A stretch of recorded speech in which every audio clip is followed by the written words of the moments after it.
Please stand by. Ladies and gentlemen, the name of this show is The Spiritual Side of Cannabis. And the next voice you shall hear will be that of the chaplain of the Lighter Than Air Ministries, Chaplain Dennis Keith Hale. Now it looks like we're all set. Here we go. Ladies and gentlemen, you've read about him. You have heard all the rumors. So here now, direct from the studios of the Lighter Than Air Ministries in Cotati, California, stepping to the microphone, may I introduce to you the good chaplain, Chaplain Dennis Keith Hale. This is Chaplain Hale, and yes, we have closed the gate on our garden for perhaps the last time, but we have learned 7 secrets of life. They were revealed to us on notes and data gleaned from our serving of the terminally ill friends. Curious patterns emerged, revealing messages so similar that it can't be happenstance, offering a glimpse of a pathway so beautiful, so full of grace. Ours is to offer to be a quiet shepherd, spiritually accepting of our path. We begin our journey standing at the edge of a new labyrinth, and we're sure you'll want to do so too.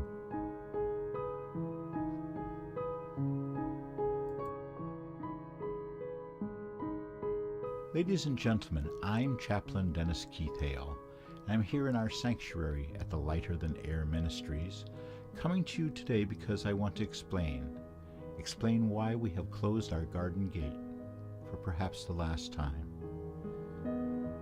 We have, by invitation, offered people on occasion the use of our sanctuary, our garden sanctuary, where one can loop around and walk freely on a path towards spirituality.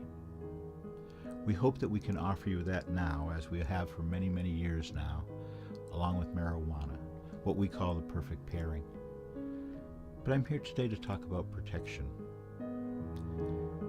The garden required protection from the elements.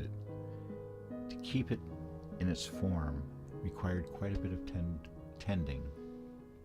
We know now that quite a bit of tending is going to be needed for the spirit of all those of us who care about so many things which we'll find abhorrent with the Trump people. So first of all, I want to start by saying that it's very important that young men, and maybe young women too, because I'm sure the Republicans will fight for the right of women to be killed in the same combat that they're going to be calling our young men into. But if you are a young man between the ages of 17 and 36, I want you to listen to me. This is very important. Your life may be in jeopardy, and we want to make sure that you have enough coats of resilience on you so that as they peel away one or two, that you have others, you have a backup plan. And that's because the Republicans are going to start the conscription of young people. Now, I sort of actually believe that a year or two of service to the government would ingratiate you to its best side.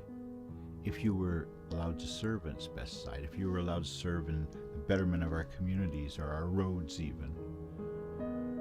But if you're going to be cannon fodder for Donald Trump, it's time for you to document how you feel. It's time for you to get your pen and paper in hand and write in your own hand how you don't want to kill people, how you feel you would never be successful killing people, how this is of a deeply born spirit invoked by your parents, and you have lived with it forever.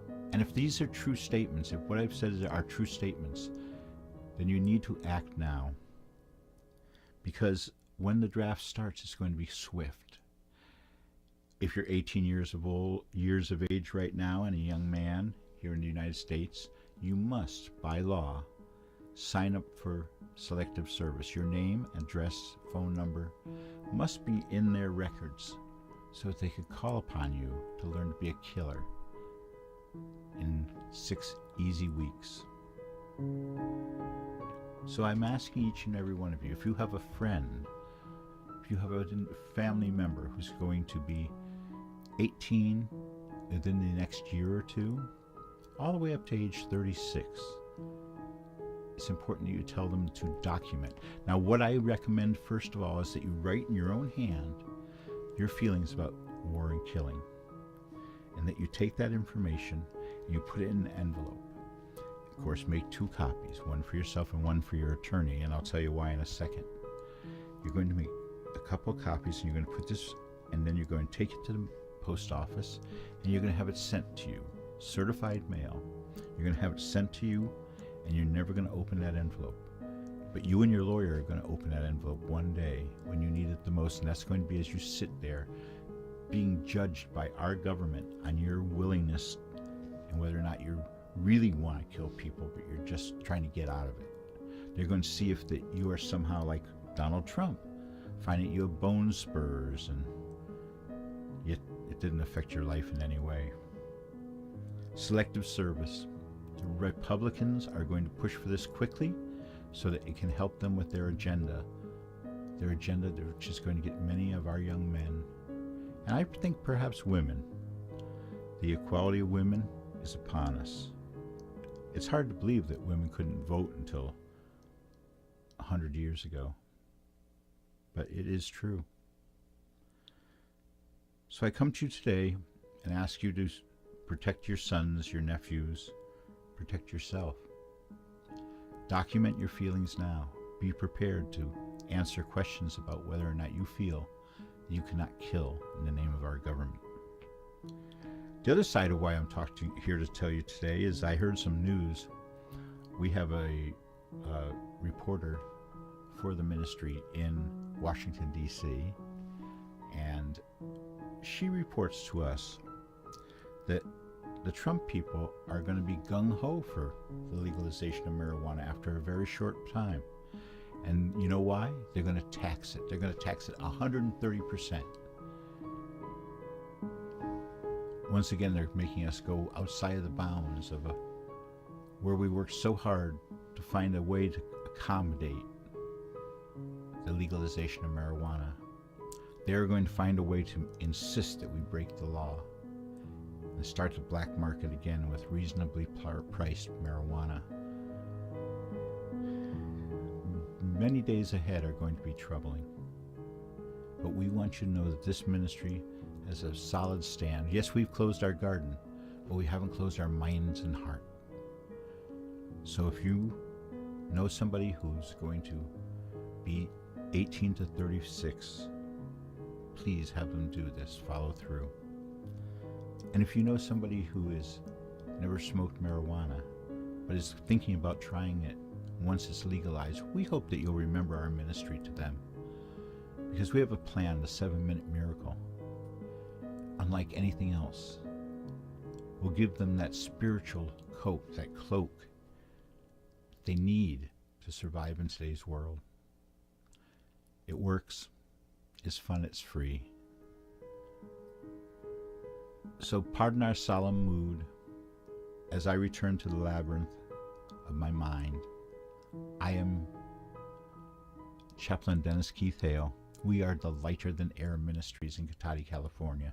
And we like to say, as you go through life, when you need it the most, we hope that you find mercy. And when you go, may you go with grace. Good night. Thank you for joining us here on the spiritual side of cannabis. Good night.